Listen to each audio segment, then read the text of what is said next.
Hey guys, how are you? Good morning, good afternoon, good evening. Welcome to your channel Commerce by Harsh. I'm your educator, I'm your mentor, Harsh Verma. भाई भैया बोलो, mentor बोलो, teacher बोलो, कुछ भी बोलो. But I'm here for you help to recall the chapters of class 12, whether it is accountancy, economics, business studies, class 11th में कुछ हो, and in graduation या कुछ भी career guidance and knowledge के लिए हो. So guys, today we are going to start class 12th subject business studies chapter तो स्टार्ट करते हैं चैप्टर को and guys I have a one request from all of you have to subscribe this channel if you like the video and content and please do more share the video to get the access and benefit of all the students. So let's start the chapter. Class 12 business studies nature and significance of management screen पे present हो रहा होगा आपको slide को. तो इसमें हम यहाँ पे पढ़ेंगे आज मैनेजमेंट क्या होता है भाई, मैनेजमेंट के फीचर्स क्या होते हैं, मैनेजमेंट के ऑब्जेक्टिव्स क्या होते हैं. उसके साथ साथ हम यहाँ पे कुछ और भी चीजें कवर करेंगे जो कि यहाँ पे हम इसमें डिस्कस करने वाले हैं इसमें. तो गाइस स्टार्ट करते हैं बिना डिस्टर्ब किए, बिना देरी किए हुए. Let's focus on this. Okay, first slide is definition of management. या मैनेजमेंट, मैनेजमेंट क्या होता है? मैनेजमेंट एक तरीके से हमारा, हिंदी में क्या बोलते हैं उसको, प्रबंधन. चीजों को मैनेज करना, किसी भी चीज को मैनेज करना, हम उस जो भी डेली बेसिस में कर रहे हैं वो एक मैनेजमेंट है. लाइक अब डेली बेसिस पे अगर आप कॉलेज गोइंग या स्कूल गोइंग स्टूडेंट हो, डेली बेसिस पे उठना, डेली बेसिस पे अपना डेली वर्क करना, फिर कॉलेज की तरफ निकलना है, फिर स्कूल के लिए जाना, उसके बाद वहां पे 8 से 9 घंटे स्पेंड करना ऑफिस स्कूल में, उसके बाद और घर आना, कोचिंग्स पे जाना, फिर मोबाइल यूज करना. तो ये सारी चीजें एक प्रोसेस के थ्रू हो रही है, एक प्रोसेस चल रहा है यार. मैनेजमेंट जिसको हम करें टाइम टू टाइम, वो बहुत सी चीज सुनेंगे, लोग कहते हैं टाइम मैनेजमेंट करना सीखो, टाइम में भी एक मैनेजमेंट वर्ड आ जाता है. ठीक है, तो मैनेजमेंट का मतलब ही होता है चीजों को मैनेज करना. तो अगर बुकिश लैंग्वेज के थ्रू पढ़े तो management is the process of getting things done through and others. ठीक है, मैनेजमेंट एक प्रोसेस होता है यार, जिससे कि हम अपने काम को पूरा कर सके with the others to achieve the organizational goals effectively and efficiently. अब effectively and efficiently आगे कंटिन्यू करेंगे. सबसे पहले मैनेजमेंट का ही मतलब होता है कि हमारे जो गोल्स हैं उसको हम अचीव कर सके, पहला point. After moving to effectively and efficiently का मतलब यहाँ पे ये हो जाता है, effectively मतलब effectiveness का मतलब होता है complete tasks on a time to achieve organizational goal. Efficiency का मतलब होता है यार यहाँ पे कि उस टास्क को पूरा करना है with minimum cost, minimum cost, minimum resources, उसमें आपको टास्क पूरा करना है. तो यही मैनेजमेंट हमें सिखाता है. मैनेजमेंट में तीन वर्ड हम कंसिस्ट करते हैं. First is process, second is effectiveness, third is efficiency. ठीक है, तीनों को कंबाइन जब हम कर देते हैं to achieve a goal is known as management. ठीक है, तो ये हो गया मैनेजमेंट के बारे में. मैनेजमेंट में कुछ हमारे बेसिक फंक्शंस भी इंक्लूड होते हैं, जैसे कि planning, organising, staffing, directing and controlling. ये सारे मैनेजमेंट के स्टेप्स में हमारे पास कॉन्क्रीट किए जाते हैं. ठीक है, moving further, if you have any doubt please comment box में पिन आउट कर सकते हो, मुझे आप इंस्टाग्राम पे पूछ सकते हो and also on WhatsApp group. So next, moving further, characteristics of management. या मैनेजमेंट के कैरेक्टरिस्टिक्स के बारे में जानेंगे कि मैनेजमेंट के कैरेक्टरिस्टिक्स क्या क्या होते हैं.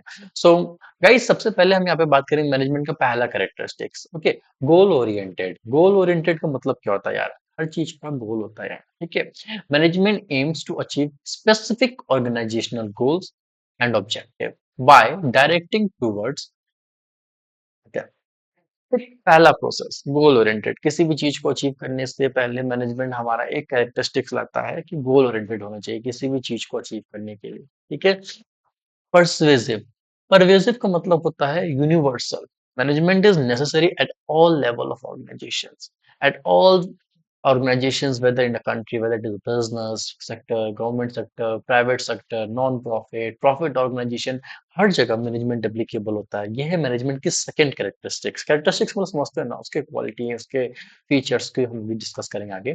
तो बेसिकली कैरेक्टरिस्टिक्स में हम वहां पे देखते हैं कि मैनेजमेंट एक गोल ओरिएंटेड होता है. Second is management is pervasive, universal. Management universally applicable है यार, हर जगह, चाहे वो एक स्मॉल ऑर्गेनाइजेशन हो, स्मॉल मीडियम एंटरप्राइजेस हो, एक बहुत बड़ी इंडस्ट्री हो, बिग इंडस्ट्रीज हो, सब जगह मैनेजमेंट एप्लीकेबल होता है. थर्ड हमारा जो यहाँ पे कैरेक्टरिस्टिक्स है वो है कंटिन्यूअस प्रोसेस. मैनेजमेंट एक नेवर एंडिंग ऑनगोइंग प्रोसेस है. वन टाइम एक्ट में कुछ चेंजेस होते हैं, बट मैनेजमेंट कभी भी स्टॉप होने वाला प्रोसेस नहीं है।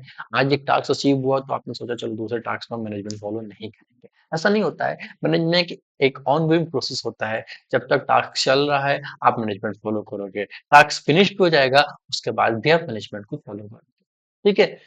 Fourth characteristics, group activity. Management एक ग्रुप एक्टिविटी होती है। अब ग्रुप एक्टिविटी का मतलब यहाँ पे सिंपल ये होता है कि मैनेजमेंट को हम कोऑर्डिनेटिंगली वर्क करते हैं with the help of the individual. भाई मैं अकेला वर्क कर रहा हूँ तो मैनेजमेंट को हम यहाँ पे इंडिविजुअल का एफर्ट्स दिखाते हैं, बट एक अगर टीम वर्क करी for a common purpose, like हाँ मैं और ऑफिस में हूँ, हमें को एक प्रोजेक्ट मिला है, एक क्लाइंट से हमें डिस्कस करना है, लाइक कितना उनका रिस्क है मार्केट में अगर वो मनी इन्वेस्ट कर रहे हैं। तो यहाँ पे क्या होता है ना, हर एक डिपार्टमेंट में एक स्पेसिफिक टीम होती है, तो वो उस पे रिसर्च करते हैं, उस पे स्टडी करते हैं, फिर जाके उस पे वर्क करते हैं। तो मैनेजमेंट में क्या होता है कि ना, मैनेजमेंट एक ग्रुप एक्टिविटी है, ठीक है। Moving further, intangible force. भाई ये तो सबने पढ़ा होगा, इंटेंजिबल क्या होता है, क्लास 11 के अकाउंट्स भी पढ़ा होगा आप लोगों ने। इंटेंजिबल मतलब ऐसी चीज है जिसको ना ही हम देख सकते हैं ना ही छू सकते हैं, बस ओनली फील कर सकते हैं, ठीक है। But it's presence can be field, effectiveness can be failed through the orderly and efficient functions of the organization।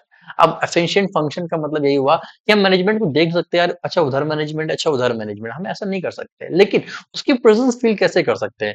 भाई मैंने एक डेडलाइन दी थी कि मुझे अगर आपको चैप्टर पढ़ाना है तो मुझे इन पीपीटीज को बनाने में मुझे 3 दिन का टास्क था। वो डायग्राम्स ऐड करने हैं, स्लाइड्स ऐड करनी है, कंटेंट लिखना है, बोल्ड करना है, क्या करना है, तो इसको मुझे जो भी कुछ करना था वो 3 दिन के अंदर करना था। तो ये मैनेजमेंट मैं देख नहीं पा रहा हूँ, लेकिन मैं इसको फील कर सकता हूँ जब प्रेजेंट हुआ पीपीटी आपके सामने, ठीक। मैंने आपको कोई टास्क दिया, भाई ये होमवर्क करके आना है आपको, सिंपल सी चीज है, होमवर्क करके आओगे।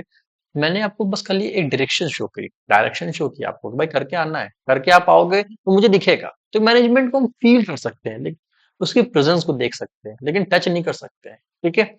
Moving further, dynamic function. यार डायनेमिक का मतलब कोई होता है कि management adopts to changes in the environment and modify strategies. Management environment के अकॉर्डिंग अपनी स्ट्रैटेजीज, अपने गोल्स, अपने कुछ भी लाइक जो होती है ना प्रैक्टिसेस, प्रिंसिपल्स, उसको चेंज करता रहता है। सिंपल सा है। कोई भी नई टेक्नोलॉजी आ रही है, अगर आप सिंपल से स्कूल्स में हो, आजकल देखा डिजिटल बोर्ड्स चलते हैं, ठीक है। और डिजिटल बोर्ड्स के साथ साथ बहुत से लोग अभी भी white board, black board use कर रहे हैं। मार्केट में टेक्नोलॉजी आ रही है तो लोग क्या कर रहे हैं, प्रेफर कर रहे हैं लाइक स्मार्ट बोर्ड के थ्रू प्रेफर कर रहे हैं। तो यहाँ पे क्या होता है ना, मैनेजमेंट जितने भी चेंजेस होते हैं, ठीक है, वो उसको कंसिडर करता है, वो इसीलिए उसको यहाँ पे हम डायनेमिक फंक्शन बोलते हैं, ठीक है। तो मैनेजमेंट के हमने यहाँ पे 5 ऑब्जेक्टिव कैरेक्टरिस्टिक्स को कवर किया। गोल ओरिएंटेड, परसेसिव मतलब universal, continuous process, group activity, intangible force and dynamic function. आप इस डायग्राम के थ्रू गो थ्रू कर सकते हो कि डायग्राम में मैंने सारी चीजें एकदम इजी वे में लिखी है कि अगर आपको क्लास में अगर प्रेजेंट करना है या ये पीपीटी के थ्रू भी अगर आपको प्रेजेंट करना है तो आप प्रेजेंट कर सकते हो, अगर आपको असाइनमेंट इन्वॉल्व मिलता है, ठीक है। So guys, moving to the next topic, objectives. Management के ऑब्जेक्टिव्स क्या होते हैं यार, हर चीज किसी चीज का ऑब्जेक्टिव होता है, हर चीज का ऑब्जेक्टिव होता है, चाहे वो प्रॉफिटेबल हो या नॉन प्रॉफिटेबल हो। मूविंग फर्दर, ऑब्जेक्टिव्स मैनेजमेंट के बारे में पढ़ेंगे। सबसे पहले यहाँ पे हम बात करते हैं मैनेजमेंट में, और पहला ऑब्जेक्टिव आता है ऑर्गेनाइजेशनल ऑब्जेक्टिव। ऑर्गेनाइजेशनल ऑब्जेक्टिव्स क्या होता है, मतलब किसी बिजनेस में किसी ऑर्गेनाइजेशन का क्या ऑब्जेक्टिव होता है। सबसे पहला इसमें पॉइंट आता है, this relates to survival, profit and growth of the business. भाई आप बिजनेस कर रहे हो, बिजनेस में हमारा माइंडसेट यहाँ पे ये होता है कि हम ज्यादा से ज्यादा मार्केट में सर्वाइव करें, हमारा प्रॉफिट ज्यादा से ज्यादा हो, हमें ग्रोथ ज्यादा मिले, तभी हम बिजनेस कर पाएंगे। ऐसा नहीं होता है कि कोई भी आया कल बिजनेस स्टार्ट कर लिया और 2 दिन बाद नहीं चला तो रुक गया, क्योंकि हमें बिजनेस में देखना होता है, if we are starting the कोई पर्टिकुलर बिजनेस कर रहा हूँ तो उसकी प्रॉफिट कितना होगा, उसका मार्केट में आगे फ्यूचर में ग्रोथ क्या है, एडिशनली ग्रोथ के साथ साथ हम मार्केट में सर्वाइव कर पा रहे हैं क्योंकि हमारे कॉम्पिटिटर्स ओनली इतने सारे हैं। तो ये सारी चीजें मैनेजमेंट का पहला गोल होता है एज एन ऑर्गेनाइजेशनल, कि हमारे यहाँ पे 3 चीजें कैसे अचीव करनी है। आप डायग्राम के थ्रू देख पाओगे, मैंने पर्सनल ऑब्जेक्टिव्स भी बताए हैं, ऑर्गेनाइजेशनल ऑब्जेक्टिव्स भी बताए और सोशल ऑब्जेक्टिव्स भी बताए, ठीक है। तो अभी हमने ऑर्गेनाइजेशनल ऑब्जेक्टिव्स को डिस्कस किया। मूविंग फर्दर हम नेक्स्ट ऑब्जेक्टिव्स को डिस्कस करेंगे, जो कि हमारा है यहाँ पे सोशल ऑब्जेक्टिव्स। सोशल ऑब्जेक्टिव्स क्या होता है यार, मैनेजमेंट सोशल क्या करेगा, मैनेजमेंट तो ऑर्गेनाइजेशन के लिए काम करता है, what the management do for the social, but हाँ मैनेजमेंट यहाँ सोशल भी ऑब्जेक्टिव फॉलो करता है। Social objective mean business should work not only for the profit but also for the welfare. ये वर्ड बहुत इंपॉर्टेंट है, welfare of the society. Management जो होता है सिर्फ बिजनेस के लिए काम नहीं करता है। Management is only work for the profit as well as the welfare of the society and the environment. भाई हमारी फैक्ट्री है, हम उसमें प्रोडक्शन कर रहे हैं, उससे वेस्ट मटेरियल्स निकल रहे हैं, एयर पॉल्यूशन हो रहा है, वेस्ट मटेरियल्स जाके हमारे लैंड डिग्रेडेशन हो रही है, प्रॉब्लम्स हो रही हैं। तो इससे एक तरफ मैनेजमेंट को तो फायदा है, उसका ऑर्गेनाइजेशनल ऑब्जेक्टिव तो अचीव हो रहा है, but what about the social? उससे होने वाली प्रॉब्लम्स हम जैसे लोग को फेस करनी पड़ रही है। एयर पॉल्यूशन की वजह से हम सांस नहीं ले पा रहे हैं, लैंड पॉल्यूशन की वजह से नाले गंदे हो रहे हैं, नदियां गंदी होती जा रही है, water is not available for them. तो यहाँ पे मैनेजमेंट सेकंड ऑब्जेक्टिव लेके आता है, सोशल ऑब्जेक्टिव, कि वो अगर अपने लिए कुछ अचीव कर रहा है तो साथ साथ वो सोसाइटी के वेलफेयर के लिए भी काम करेगा, सोसाइटी की चीजों के लिए काम करेगा। अगर आप कोई गुड्स बना रहे हो, ठीक, कोई आपका प्रोडक्शन हो रहा है, लाइक आपका टूथपेस्ट है, मिल्क है, ये प्रोडक्ट आप जैसे डेली बेस पे यूज करते हो। अगर मिल्क में मैं कोई भी चीज को अगर मिलावट कहते हैं ना, अडल्ट्रेशन एक होता है पार्ट, वो अडल्ट्रेशन वर्ड होता है, इसको बोलते हैं मिलावटी। अगर मैं मिल्क आपको प्रोवाइड कर रहा हूँ, ठीक है, और उसकी क्वालिटी में लाइक क्वांटिटी बढ़ा दूं और क्वालिटी क्वालिटी कम कर दूं, ये बहुत ही आपके लिए हार्मफुल हो जाएगा, क्योंकि क्वांटिटी तो मैं 10 रुपए में आपको मैं दे रहा हूँ 200 ml, लेकिन 200 ml में जो क्वालिटी दे रहा हूँ मैं दे रहा हूँ आपको सिर्फ 10 ml की। जब आप उसको ड्रिंक करोगे, उसको आप किसी भी पर्पस के लिए यूज करोगे, तो वो आपके लिए हार्मफुल हो जाएगा। तो मैनेजमेंट का सेकंड ऑब्जेक्टिव यहाँ पे आता है to achieve the welfare of the society, to promote the society. ठीक है, तो सबसे पहले यहाँ पे हम कवर करेंगे quality and goods and service. भाई मैनेजमेंट सबसे पहले सोसाइटी में क्वालिटी गुड्स एंड प्रोडक्ट की सर्विस प्रोवाइड करेगा कंज्यूमर्स को एट अ फेयर प्राइस, ऐसा प्राइस जिसमें कंज्यूमर परचेस कर सके। एग्जांपल यहाँ लिखा है मैंने, a company should sell safe food, durable products and honest service. भाई कोई भी भाई बेईमानी नहीं इसमें, ठीक है। Environment sustainability. Business should protect the environment by using eco-friendly methods and reducing pollution. as discuss, जैसे मैंने भी आपको डिस्कस किया, अगर हम कुछ यूज कर रहे हैं सोसाइटी में, अगर हमारी फैक्ट्री है, तो हमारी रिस्पॉन्सिबिलिटी बनती है कि हम इको फ्रेंडली मेथड्स को यूज करें, जिससे कि पोल्यूशन कम हो सके, सोसाइटी में होने वाली प्रॉब्लम्स कम हो सके, ठीक है। थर्ड, लाइक एग्जांपल यहाँ पे using paper bags instead of plastic. Third, employment generation. Businesses should create job opportunities for people in society. ये भी हमारा एक वेलफेयर होता है एक तरीके से सोसाइटी के लिए, कि अगर हम बिजनेस कर रहे हैं, अगर हमारा कोई इंडस्ट्रियल एरिया है, तो हम वहाँ पे बिजनेस कर रहे हैं, तो हमारे लिए एम्प्लॉयमेंट जनरेशन करना भी एक ऑब्जेक्टिव होता है, जिससे कि वहाँ के नियर बाय पीपल्स या फिर जहाँ के भी लोग हैं, उनको हम अपॉर्चुनिटी प्रोवाइड कर सके। एग्जाम्पल, ओपनिंग न्यू फैक्ट्रीज और office creates job for workers, managers and staff. Workers जो वहाँ पे लोअर लेवल्स पे आते हैं, ऑपरेशनल लेवल पे वो काम कर सकते हैं, ठीक। मैनेजर्स हुआ रहना senior level position, middle level पे आ गए, स्टाफ हो गया, ये सारी चीज लोग के लिए करेंगे, तो उनके लिए एम्प्लॉयमेंट जनरेशन होंगे, ठीक है। तो सोशल ऑब्जेक्टिव्स में इतना है। Next moving to the next part, personal objectives. भाई पर्सनल ऑब्जेक्टिव्स क्या होता है? पर्सनल मतलब self. Personal objective focus on meeting the need of employees and ensuring their well being, ठीक है। पर्सनल ऑब्जेक्टिव फोकस करता है मीटिंग द नीड्स, भाई यहाँ पे वर्ड यहाँ पे यूज हो, meeting the needs of employees and ensuring their well-beings। Personally अगर हम देख रहे हैं, अगर हमारे साथ जो एम्प्लॉय काम कर रहा है, आपने सुना होगा ना, जैसे किसी कंपनी में कोई एम्प्लॉय या कोई वर्कर पिछले 10 साल या 5 साल से काम कर रहा है, तो उसके साथ उसका एक अलग ही लेवल ऑफ अटैचमेंट हो जाता है लोगों का। And when they will retire होता है या फिर कुछ भी होता है, तो दे सॉ दैट, हाँ यार बुरा लगता है उनके लिए। उसी तरीके से मैनेजमेंट का पर्सनल ऑब्जेक्टिव होता है कि वो एम्प्लॉय की नीड को मीट करे, एम्प्लॉय जो नीड कर रहा है उसकी पूरी हो पा रही है कि नहीं पूरी हो पा रही है। This include providing fair compensation, ये इंक्लूड करता है प्रोवाइडिंग फेयर कंपनसेशन, हम फेयर कंपनसेशन प्रोवाइड कर सके उन्हें, ठीक है। opportunities for growth, and safe working environment. Management aims to create positive workplace culture, enhance employee satisfaction, promote professional development, contributing to higher productivity and lower turnover। यार simple सा कहने का मतलब है कि अगर आप हमारे यहाँ पे काम कर रहे हो, तो मैनेजमेंट का जो पर्सनल ऑब्जेक्टिव्स होता है कि हम एम्प्लॉय को fair level of remuneration provide करें, उसको जॉब सेटिस्फेक्शन प्रोवाइड करें, बर्डन ना दे ज्यादा, बट आज के टाइम पे ऐसा नहीं होता है लिटरली। लेकिन मैनेजमेंट का ऑब्जेक्टिव है एज अ पर्सनल, कि अगर मेरे यहाँ कोई एम्प्लॉय काम कर रहा है, तो उसको उस सैलरी पे, उस स्टैंडर्ड पे रखे जिससे कि वो सेटिस्फाइड हो सके, उस चीज़ों प्रोवाइड करे और साथ में उसको वो हम प्रोवाइड करें सेटिस्फैक्शन जिससे कि उसकी नीड्स फुलफिल हो सके। फॉर द एग्जांपल हम आगे बढ़ते हैं यहाँ पे फेयर रेम्युनरेशन जो मैंने बताया, डेवलपमेंट इनको भाई प्रमोशन हो रहा है तो डेवलपमेंट भी हो रही है, ग्रोथ में मतलब पैसा बढ़ रहा है, वर्क प्लेस मोरल भाई पॉजिटिव वर्किंग एनवायरनमेंट होना चाहिए कि अगर वहां पे बंदा आ रहा है तो सफोकेशन ना फील करे, ये ना सोच के जाए ऑफिस यार कल फिर ऑफिस जाना है। आजकल जो इंस्टा पे ट्रेंड चलते हैं कि मंडे टू फ्राइडे का लॉन्ग वीकेंड चला गया फिर से ऑफिस जाना, भाई ऐसा एनवायरनमेंट नहीं होना चाहिए। ठीक है, now moving to the next topic, importance of management. भाई मैनेजमेंट के इंपॉर्टेंस क्या क्या होते हैं? सबसे पहले अचीविंग ग्रुप गोल्स के बारे में मैंने बताया आपको यहाँ पे, achieving group goals, okay, 1 minute, sure, achieving group goals, optimizing resources, improving efficiency, adapting to change, fostering innovation and growth, ensuring smooth operation। यार जो चीजें मैंने ऊपर जैसा बताई ना कैरेक्टर, यहाँ पे पता है मैनेजमेंट की एक खासियत इस चैप्टर की, अगर आपको बिजनेस स्टडीज से नंबर पाने हैं यार एक बार टॉपिक को अच्छे से रट लो, वही मैनेजमेंट के कैरेक्टरिस्टिक्स हो जाते हैं, वही इंपॉर्टेंस हो जाते हैं, वही फीचर, टॉपिक्स हेडिंग्स चेंज होती है बट कंटेंट अंदर का एकदम सेम टाइप का रहता है। ठीक है, चलो भाई, अजय, अचीविंग ग्रुप गोल्स, तो management coordinates individual efforts ensuring all team members, management जो होता है कोऑर्डिनेट करता है इंडिविजुअल एफर्ट्स को, ensuring all team members work toward predetermined organisational objective, मतलब हमारे जितने भी प्री डिटरमाइंड गोल्स हैं, चाहे वो एक इंडिविजुअल वर्क कर रहा हो चाहे सारे टीम मेंबर्स, ठीक है, वो एक ग्रुप गोल में अचीव करने की इंपॉर्टेंस प्रोवाइड करता है। ठीक, ऑप्टिमाइजिंग रिसोर्सेज सेकेंड पॉइंट है हमारा। ठीक है, ऑप्टिमाइजिंग रिसोर्सेज में क्या होता है, it utilise human physical financial efficiently to maximise output and minimise cost.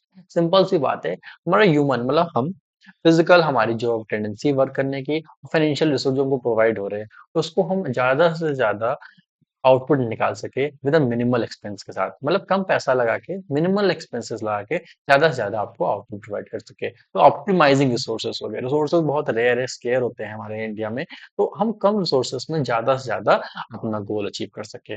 Moving to the third point, improving efficiency through careful planning and organisation, management enhance productivity, ensuring tasks completed in a timely and cost effective manner।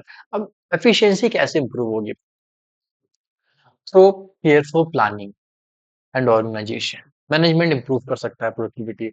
हमारे यहाँ पे कोई proper planning ही ना हो, ठीक है, कोई proper system ना हो, जैसे कि मेरा एग्जांपल है, मैं लास्ट 5 ईयर से टीच कर रहा हूँ कोचिंग इंस्टीट्यूट्स में। ठीक है, तो कभी कदार क्या होता है कि जो टॉपिक एक दो स्टूडेंट हैं नहीं आया, मैंने वो पढ़ा दिया, अब वो कल आ रहे हैं, ठीक है, तो उनको पढ़ाना पड़ रहा है, जो उनको जिनको मैं कल पढ़ा चुका हूँ अब वो आज वेट करेंगे कि आज क्या करना है। इससे क्या होता है ना, प्रॉपर मैनेजमेंट नहीं हो पाता, जिस वजह से प्रॉब्लम्स क्रिएट होती हैं। तो ये एग्जांपल दिया मैंने, सेम उसी तरह ऑर्गेनाइजेशंस में क्या होते हैं, एक ग्रुप है जो काम कर रहा है, ग्रुप में अगर एक बंदा एब्सेंट है, वो तो जो प्रोजेक्ट असाइन करने वाला बंदा है, वो तो प्रोजेक्ट असाइन करके चला गया, अब टीम काम कर रही है, एक ने लीव ले ली, अब वो लीव लेके चला गया, अब उस दिन क्या हुआ क्या नहीं हुआ वो उसे नहीं पता, जब वो नेक्स्ट डे आएगा देन वहां पे वो सोचेगा कि काम पेंडिंग ला मैं कर देता हूँ, तो डबल टास्क लगा ना, डबल मेहनत लगी ना उसकी। तो यहाँ पे मैनेजमेंट का जो हमारा इंपॉर्टेंस होता है कि हमारी एफिशिएंसी इंप्रूव करता है। ठीक है, adopting to change, management help organisation adopt to changing environments and market condition.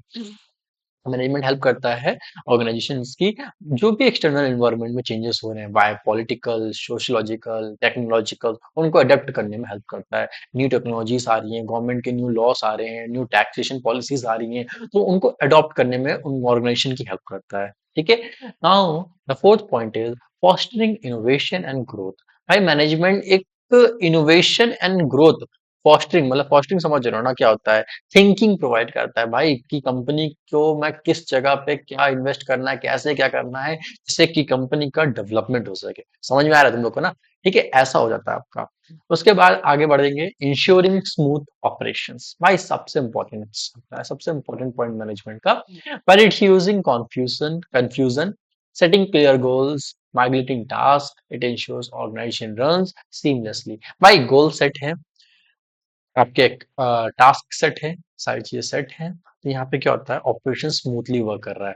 अब एक डिपार्टमेंट में 10 लोग हैं, एक डिपार्टमेंट 10 लोग हैं, 15 काम पेंडिंग है, कुछ नहीं पता किसको क्या काम करना, सबने अपनी मर्जी से काम उठाया, करना शुरू कर दिया। जब रिजल्ट की टाइम आता है या फिर जब वेरिएशन होता है, जब प्रेजेंटेशन होती हैं, तो पता चलता है एक ही बंदे ने 3 टास्क पे काम किया है, एक टास्क पे 4 बंदे ने काम किया है, चारों के अलग अलग ओपिनियन है। तो मैनेजमेंट की ये इंपॉर्टेंस होती है कि मैनेजमेंट हमें कैसे हेल्प करता है, मैंने वो बताया आपको। मैनेजमेंट की क्या इंपॉर्टेंस होती है वो मैंने आपको यहाँ पे डिस्कस किया है, ठीक है।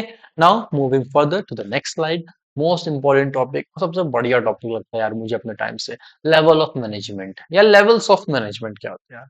हर ऑर्गेनाइजेशन में यार एक लेवल होता है, एक मैनेजमेंट का एक कैसे उस पे वर्क होना होता है, ठीक। In most organisation management is divided in 3 distinct level that form a hierarchical pyramid. Pyramid कैसे फॉर्म होता है भाई, बड़ा आदमी छोटा आदमी उससे बड़ा मालिक, ठीक है। चलो भाई, each level has a specific focus, हर लेवल का एक स्पेसिफिक फोकस होता है, ranging from long term vision at the top to day operations at the bottom to ensure the business run efficiently. भाई टॉप लेवल से lower level तक आने के लिए बहुत सी चीजें होती हैं हमारे पास, ठीक। तो हर एक ऑर्गेनाइजेशन में हर एक लेवल का खुद का गोल, खुद के स्टैंडर्ड्स होते हैं जो फिक्स्ड होते हैं, जिसपे हमें वर्क करना होता है, ठीक। तो गाइज आगे यहाँ पे फर्दरली हम यहाँ पे मूव करते हैं, ठीक है। लेवल्स ऑफ मैनेजमेंट में सबसे पहले मैंने आपको बता दिया यहाँ पे क्या क्या आ गया। टॉप लेवल ऑफ मैनेजमेंट जो एक स्ट्रेटेजिक लेवल ऑफ मैनेजमेंट होता है, उसके बाद आपका आ जाता है मिडिल लेवल ऑफ मैनेजमेंट, उसके बाद आपका आ जाता है lower level of management. Middle level एक टैक्टिकल सिचुएशंस को हैंडल करने के लिए लाइक मिडिल पर्सन की तरह होते हैं, डिपार्टमेंटल हेड होते हैं। लोअर लेवल एक ऑपरेशंस लेवल होता है जो जूनियर लेवल पे वर्क करते हैं, ठीक है। So moving to the next slide. यहाँ तक भाई कुछ ना समझ में आया हो, डायरेक्टली मेरे से पूछ लेना, मैं गाइड कर दूंगा यार, कोई इशू नहीं है, बस पूछ लेना मेरे से। Okay, so guys next starting with the topic top level management, ठीक है। टॉप लेवल मैनेजमेंट क्या होता है ये देखेंगे। सबसे पहले टॉप लेवल मैनेजमेंट मतलब एडमिनिस्ट्रेटिव लेवल। एडमिनिस्ट्रेटिव लेवल क्या होता है भाई, सिंपल सी बात है, 1 मिनट।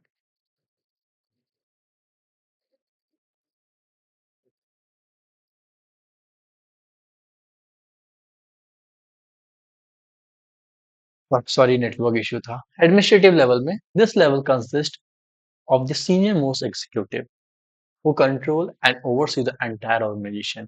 ये एक सीनियर मोस्ट पोजीशन होती है किसी भी मैनेजमेंट लेवल पे जो एंटायर ऑर्गेनाइजेशन को कंट्रोल करते हैं, एंटायर ऑर्गेनाइजेशन को चेक करते हैं, पॉलिसीज बनाना, स्ट्रेटेजीज बनाना, प्रिंसिपल्स बनाना, वो ये होता है टॉप लेवल ऑफ मैनेजमेंट। जिसमें हमारे पास जो डेजिग्नेशन होती हैं, board of director, CEO, CTO, CPO, CFO, president and chairperson. भाई सीईओ चीफ एग्जीक्यूटिव ऑफिसर होता है, सीटीओ चीफ टेक्निकल ऑफिसर भी होता है, CFO chief financial officer, president and chairperson.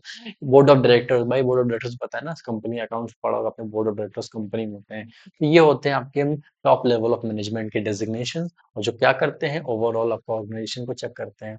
इनके की फंक्शंस क्या होते हैं, डिफाइनिंग कंपनी गोल्स, कंपनी की गोल्स क्या है, कंपनी किस लिए काम करी, कंपनी को क्या अचीव करना है, कंपनी के लिए फॉर्मूले टिक करना, strategic plans, making high level decision for long term success. ये हो गया एडमिनिस्ट्रेशन लेवल। मैं भी सोचता हूँ मैं भी किसी कंपनी में टॉप लेवल पे आ जाऊँ। उसके बाद नेक्स्ट है middle level management. Middle level management क्या होता है यार, this management fall between top and lower level. कि भाई टॉप और लोअर लेवल के बीच वाले, तभी नाम है मिडिल वाला इनका, ठीक है। ये क्या करते हैं ना, जो भी पॉलिसीज टॉप लेवल बनाते हैं, ठीक है, एग्जीक्यूट करते हैं, ये यहाँ पे इम्प्लीमेंट करते हैं। Implementing policies created by the top management and acting as a bridge between the two. भाई इन दोनों के ब्रिज, लोअर एंड टॉप के बीच के मिडिल वाले हम लोग ब्रिजिंग करते हैं, ठीक। डेजिग्नेशन हो गए, departmental manager, regional managers and plant manager. या पता है क्या होता है ना, देखो मैं बताता हूँ, इसमें हम 4 तरीके हैं, जैसे एचआर हो गया, HR department, marketing department, finance department, ठीक है। और भी बहुत डिपार्टमेंट्स होते हैं, अभी 3 डिपार्टमेंट्स मुझे याद आ रहे हैं। तो ये क्या करते हैं ना, ऊपर से कोई पॉलिसीज आती है कि यार इस बार हमें इतने कैंडिडेट्स को हायर करना है, उन्होंने तो बना दिया इतने कैंडिडेट्स को हायर करने हैं, ये बजट है हमारा, ये हमारी चीजें हैं, ऐसा काम करना, ये टास्क है। अभी मिडिल लेवल वाले क्या करेंगे, एचआर डिपार्टमेंट में जो सीनियर एचआर मैनेजर होगा उसके पास सारी चीजें आएंगी, वो अब यहाँ पे इम्प्लीमेंट करेगा चीजें। अच्छा ठीक है, इतने कैंडिडेट्स हायर करने, ऐसे ऐसे काम कर, ठीक है। इनके फंक्शंस क्या होते हैं, executing plans, improving efficiency with in department and directing lower level. भाई अपने नीचे वाले मैनेजमेंट वाले लेवल को गाइड करना, ठीक है। लोअर लेवल क्या होता है भाई, सुपरवाइजरी या ऑपरेटिव लेवल होता है, ठीक है। This level is responsible for the direct supervision of employee and actual production. अब इसको बोल सकते हैं एक तरीके से सुपरवाइजर्स हो गए, ठीक है, सुपरवाइज करना जो हमारे इनके अंडर भी जो काम करे, भाई सिंपल सी बात है, वो उनके लिए जाता है यहाँ पे, ठीक है। जैसे कि डेजिग्नेशंस में क्या क्या, supervisors, foreman, sections officer, team leaders. अगर इंडस्ट्रियल एरिया में चले जाओगे तो सुपरवाइजर के नाम से जाओगे। कॉर्पोरेट सेक्टर में हो भाई तो TL, team lead, assistant team lead, team leaders के नाम से जाने जाएंगे ये लोग जो अपनी टीम को सुपरवाइज करते हैं, ठीक है। की फंक्शंस की बात करेंगे, assigning task to workers, supervising day to day operations, maintaining quality standards. भाई ये वो काम करते हैं, अपने नीचे वाले वर्कर्स को काम असाइन करेंगे, आज आपका ये काम है, इस तरह काम करना है आपको, ये पॉलिसीज बनी है, इस पे आपको ऐसे वर्क करना है। तो और जो भी स्टैंडर्ड्स कंपनी ने, चाहे वो सीनियर लेवल से आए हों चाहे मिडिल लेवल से आए हों, उनको इम्प्रूव करते जाना है, ये उनका काम होता है। तो भाई तीन तरीके के लेवल ऑफ मैनेजमेंट होते हैं, बता दिया आप लोग को, top level, middle level, lower level. कोई भी इशू आ है? ओके, आगे बढ़ते हैं। Functions of management. Functions of management में हम यहाँ पे जानेंगे मैनेजमेंट के फंक्शंस कितने कितने होते हैं। तो भाई पहला प्लानिंग, दूसरा ऑर्गेनाइजिंग, तीसरा स्टाफिंग, फिर डायरेक्टिंग एंड कंट्रोलिंग। हाँ, एक ओवरव्यू दे देता हूँ प्लानिंग का मतलब क्या होता है। देखो प्लानिंग का मतलब होता है चीजें प्लान करके कैसे मैनेजमेंट हेल्प करते हैं ना। प्लानिंग मैनेजमेंट कैसे प्लान करेगा कि कैसे कंपनी ग्रो करेगी, कैसे कंपनी की डाउनफॉल्स को रिमूव करना है, कैसे कंपनी के कॉम्पिटिटर्स को आपको बीट करना है और अचीव करना है सक्सेस। ऑर्गेनाइजिंग कैसे चीजें ऑर्गेनाइज करनी है, कैसे एम्प्लॉयज ऑर्गेनाइज करने हैं, ये हो गया। स्टाफिंग का मतलब होता है to find out the most suitable person for the right position. भाई किसी भी अरे गहरे को हम किसी पोजीशन पे नहीं बिठा सकते। अगर किसी अरे गहरे को उठा के बस सीईओ के पोजीशन पे बिठा दूं तो पता चले कंपनी कल ही बंद हो जाए, ठीक। तो उसके लिए हमें एक well educated, well knowledgeable full person चाहिए होता है जो उन चीजों को यहाँ पे हैंड ओवर कर सके, संभाल सके। डायरेक्टिंग का मतलब वही हो गया भाई, डायरेक्ट करना ऑर्गेनाइजेशन को, चाहे कोई भी लेवल आप देख रहे हो, उनको रास्ता दिखाना। भाई ऐसे काम करना है, ऐसे करना है, उधर जाना है, वैसे करना है, वैसा करना है। आखिरी में आता है कंट्रोलिंग। कंट्रोलिंग का मतलब जब सारी चीजें हो जाती है तो उन पे कंट्रोल रखना, सारी चीजों को देखते हैं। आगे इसमें डीप में पढ़ेंगे, डीप में एक्सप्लेनेशन भी करेंगे आगे नेक्स्ट वीडियो में। तो नेक्स्ट वीडियो के लिए, तब तक के लिए आप please stay tuned. Okay, next topic पे आते हैं, इनके थोड़ा सा डिटेल में पढ़ लेते हैं वैसे भी।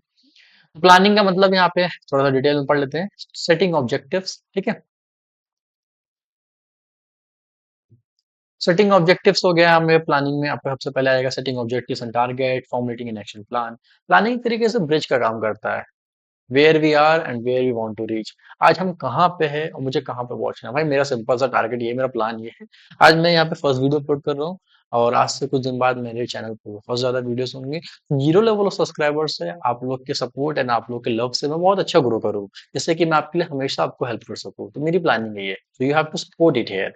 ऑर्गेनाइजिंग, ऑर्गेनाइजिंग का मतलब होता है involves assigning duties, grouping task, establishing authority and responsibility, relationship. सब कुछ पहले से वेल ऑर्गेनाइज करना। कौन किसको रिपोर्ट करेगा, कौन किसके लिए वर्क करेगा, कौन किस चीज के लिए अकाउंटेबल है, ये सब कुछ आपको ऑर्गेनाइज में आता है, ठीक है। स्टाफिंग जिसमें मैंने बताया, finding and placing the right person for the right job at the right time. आज हमारे ऑर्गेनाइजेशन में टीम लीड की रिक्वायरमेंट है, रियल नहीं एग्जाम्पल दे रहा हूँ। टीम लीड की रिक्वायरमेंट है, तो राइट पर्सन को फाइंड करना है, राइट टाइम पे फाइंड करना है, ठीक है। It involves recruitment, selection, placement, induction and development of employee। ये प्लानिंग में आता है, स्टार्टिंग में आता है, ठीक है। डायरेक्टिंग का मतलब मैंने आपको बताया, रिफर्स करना, लीड करना, इन्फ्लुएंस करना, एम्प्लॉयज को मोटिवेट करना जब भाई वो हार गए, थक गए या फिर अच्छा फील नहीं कर रहे, जो भी हो, ठीक है, ऐसा नहीं होता ऐसे। कंट्रोलिंग, कंट्रोलिंग क्या होता है भाई? कंट्रोलिंग का मतलब होता है रिफर्स टू मॉनिटरिंग ऑर्गेनाइजेशन। भाई सब चीजें हो गई, अब मॉनिटर करना है कि हम क्या वो चीजें फॉलो कर रहे हैं जो हमने डिसाइड किया था from the level of planning से लेकर डायरेक्टिंग तक। क्या वो चीजें हो रही हैं, क्या हमारे गोल्स अचीव हो रहे हैं, ये हम फॉलो करते हैं in the step of controlling, ठीक है। सो गाइस यहाँ तक कोई इशू, कोई डाउट? अगर कोई डाउट ना हो तो we are going to moving next topic which is management.